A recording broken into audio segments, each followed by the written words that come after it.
लोगों से जुड़ने का जो आपका लक्ष्य है वो आसानी से हो जाता है, फिर कोई फॉर्मेलिटीज नहीं होते। अभी तो ऐसे कुछ नहीं, अभी मैं अपने ही काम पे लगा हुआ हूँ, लेकिन मैं अपने पिता को सहायता दे रहा हूँ। जो विपक्ष कहेगी वो कहेगी, लेकिन हमारा स्टाइल है और हमारी जनता जानती है हम कैसे काम करते हैं। आप लगातार युवाओं के बीच घूम रहे हैं, कभी क्रिकेट ग्राउंड जाते हैं, कभी ट्रैक्टर चलाते हैं, किस तरीके से रिस्पॉन्स मिल रहा है? आमतौर पे मुझे मजा भी आता है लोगों से ऐसे जुड़ना, स्पोर्ट्स फील्ड पे ट्रैक्टर चलाते हुए, नाचते हुए। तब आप लोगों से जुड़ने का जो आपका लक्ष्य है वो आसानी से हो जाता है, फिर कोई फॉर्मेलिटीज नहीं होते।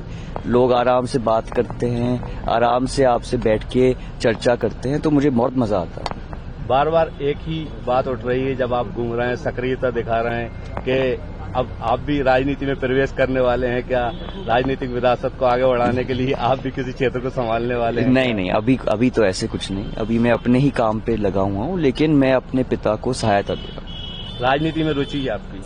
रुचि तो नहीं है, लेकिन पीढ़ियों से ऐसी रुचि की बात नहीं है, पारिवारिक चीज है जो पीढ़ियों से हम जन सेवा करते आ रहे हैं। हमारे लिए एक माध्यम है राजनीति जिससे हम जन सेवा करते हैं। पर जैसे मेरे दादाजी ने कहा, वो माध्यम कुछ और भी हो सकता है।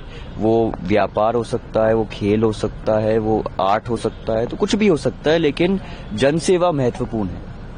लोकसभा के सेकंड फेज की वोटिंग निपट चुकी है और सेकंड फेज में भी लगभग मतदान प्रतिशत कम ही हुआ है, तो किस तरीके से देखते हैं कि दो फेज में मतदान प्रतिशत कम हुआ है?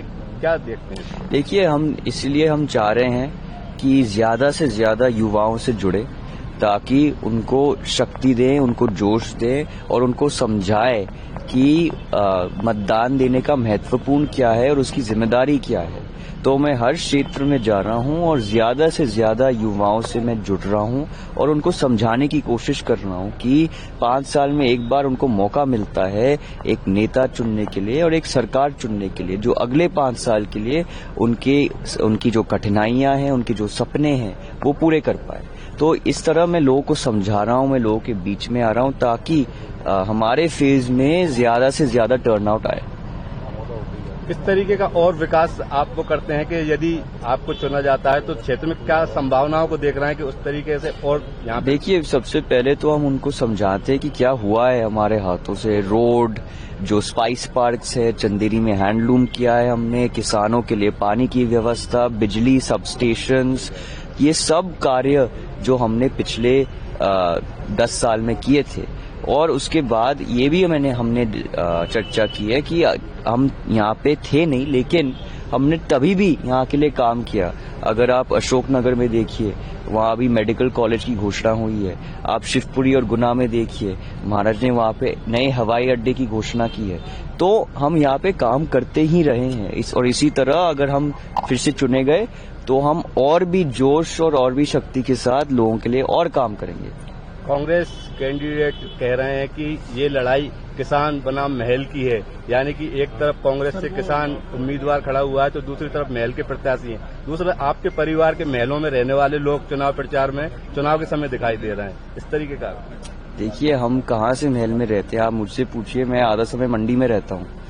मेरा जो व्यापार है वो मंडी से जुड़ा हुआ है, किसानों से जुड़ा हुआ है। तो मैं आधा समय, तो आप उनसे पूछिए कितना समय उनने मंडी में बिताया है। मैं 2 साल मैंने मंडी में बिताया किसानों के साथ, ग्वालियर, शिवपुरी, गुना में। वो जानते हैं कि कैसे सप्लाई चेन चलता है, जानते हैं कि पहले अड़थिया से, माशाकोर से, फुटकर से, ठेले वाले से फिर ग्राहक जाता है। वो जानते हैं कितने % होता है एक व्यापार के बीच में। वो जानते हैं उनकी कठिनाइयां क्या है मंडी में। तो हमने गुजरे हैं 2-3 साल खुद से। तो ये महल वाली बात पता नहीं कहाँ से आई है। हम ज्यादा से ज्यादा लोगों के बीच में रहते हैं। आपने खुद से कहा है, आप ट्रैक्टर चला रहे हो, लोगों के बीच में नाच रहे हो, आप किसानों से मिल रहे हो, तो ये है हमारा व्यवहार। तो जो विपक्ष कहेगी वो कहेगी, लेकिन हमारा स्टाइल है और हमारी जनता जानती है हम कैसे काम करते हैं।